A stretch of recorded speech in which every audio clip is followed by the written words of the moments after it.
कभी कभी किसी देश की महानता उसकी सेना, उसकी अर्थव्यवस्था, उसकी ताकत, उसकी खोजों में नहीं बल्कि एक ऐसे साधारण से युवा में छुपी होती है जो बैठकर पूरी दुनिया को यह साबित कर देता है कि इंसान की क्षमता मशीनों, कंप्यूटरों, एआई मॉडलों से भी ऊपर है। भारत में पिछले कुछ दिनों में ऐसा ही एक नाम देश भर में गूंज रहा है। एक 19 साल का लड़का, ना फिल्म स्टार, ना क्रिकेटर, ना किसी रियलिटी शो का चेहरा, ना ही सोशल मीडिया का इन्फ्लुएंसर, लेकिन आज पीएम मोदी से लेकर के सीएम योगी, काशी के साधुओं से लेकर के विदेशों के वैज्ञानिक तक हर जगह उसकी चर्चा है। इस लड़के की ताकत क्या है? क्या यह अमीर घर का है? नहीं। क्या इसके पास कोई बहुमूल्य डिग्री है? नहीं। ना यह किसी वायरल तमाशे की वजह से प्रसिद्ध हुआ है। इसका नाम है वेदमूर्ति देवव्रत महेश रेखे गणपति। 19 साल की उम्र, अहिल्यानगर महाराष्ट्र में एक साधारण परिवार, लेकिन पहचान क्या? वो परीक्षा जिससे पिछले 200 सालों में कोई पार नहीं पा सका। वाराणसी, वह शहर जहां वेद पहली बार गूंजे, जहां स्मृति, साधना और मंत्रों की ध्वनि ने पूरी दुनिया को शिक्षा दी। वहीं वल्लभराम शालिग्राम सांग वेद विद्यालय में लगातार 50 दिन, हर दिन 4 घंटे देवव्रत ने शुक्ल यजुर्वेद के 2000 मंत्रों का दंडक्रम पारायण किया। अब यह सुनने में शायद सिर्फ कुछ शब्द लगें, लेकिन असल में वह युद्ध है जो मानव दिमाग की सीमाओं को चीरता हुआ आगे जाता है। क्योंकि दंडक्रम सिर्फ याद करना नहीं होता है, यह आपका नाम भी वही तरीके से नहीं बोलेंगे। जैसे कि एग्जाम्पल मैं देता हूं, उदाहरण के तौर पर एक नाम है नारायण दत्त त्रिपाठी। ये मेरे पूजनीय पिताजी का नाम है। अब नारायण दत्त त्रिपाठी पढ़ने में तो सरल है, लेकिन दंडक्रम में कुछ इस तरीके से बोला जाएगा। एग्जाम्पल जैसे नारायण दत्त, दत्त नारायण, त्रिपाठी दत्त, दत्त त्रिपाठी, नारायण त्रिपाठी, त्रिपाठी नारायण, और फिर उल्टा, फिर संयोजन, फिर क्लस्टर, फिर दोहराओ, फिर बदलाव, फिर उल्टना। और जो क्रम मैंने आपको बताया है वो शायद आपको सही भी नहीं बताया होगा, शायद कुछ गलत हो सकता है। यानी कि एक ही नाम को सैकड़ों स्टाइल में बोलना, और देवव्रत ने 2000 मंत्रों के साथ ऐसा कारनामा किया है। यानी कि आप समझिए कि जब एक नाम को मैं तरीके से दंडक्रम में संयोजित नहीं कर पाया, उसने 2000 मंत्रों को इस तरीके क्रम में संयोजित किया। और अब आता है जेनजी का कनेक्शन, क्योंकि यह कहानी सिर्फ वेदों की नहीं है, यह कहानी है 21वीं सदी के दिमाग की। आज जेनजी की दुनिया कैसी है?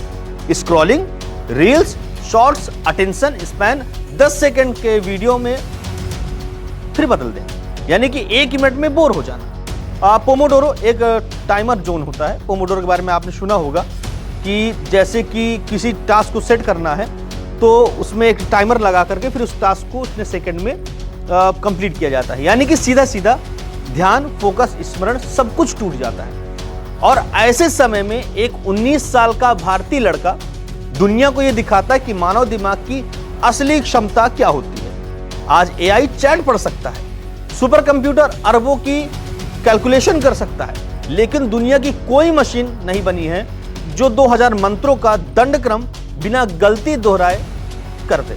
नहीं निकाल सकते, क्योंकि इसके लिए सिर्फ याददाश्त नहीं बल्कि ध्वनि, श्वास, लय, आवाज, विचार और चेतना लगती है। सबको एक साथ काम करना पड़ता है, और यह है ह्यूमन ब्रेन का हाई परफॉर्मेंस मोड, जो मशीन कभी नहीं कर पाएगी। आज जेनजी का ट्रेंड क्या है?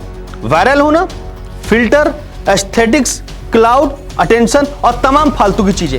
लेकिन देवव्रत ने एक नया ट्रेंड सेट किया, सेल्फ मास्टरी का ट्रेंड, जहां ट्रेंड सिर्फ वायरल नहीं होता है, ट्रेंड आपकी क्षमता बदल देती है। और आज जेनजी 30 सेकंड की रील को याद करने में कई बार गलती करता है, लेकिन एक भारतीय लड़के ने 2000 मंत्रों के हजारों पैटर्न याद करके आपको दिखाए हैं। यह सिर्फ प्राउड मूवमेंट नहीं है, यह चैलेंज है, द अल्टीमेट जेनजी चैलेंज। किसका? फोकस का, डिसिप्लिन का, मेमोरी का, करज का और कंसिस्टेंसी का।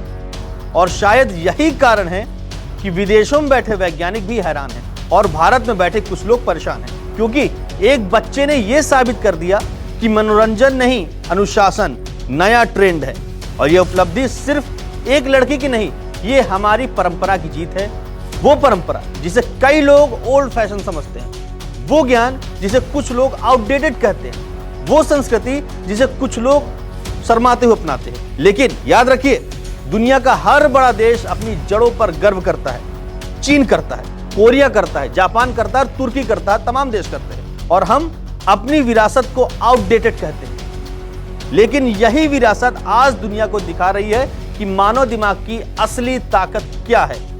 देवव्रत ने सिर्फ परीक्षा नहीं दी, उसने भारत की स्मृति परंपरा की लौ को फिर से प्रज्वलित किया है और ये उसे वाहवाही मिली। लेकिन उसने क्या कहा?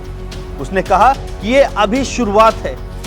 यही विनम्रता है, यही साधना है और यही अनुशासन भारत को महान बनाता है। और यही संदेश जनजी के लिए, रील से परे उठो, वायरल से ऊपर सोचो, ट्रेंड से आगे बढ़ो, क्योंकि जो अपनी जड़ों से जुड़ते हैं वही भविष्य लिखते हैं। कामः कामः तस्मात्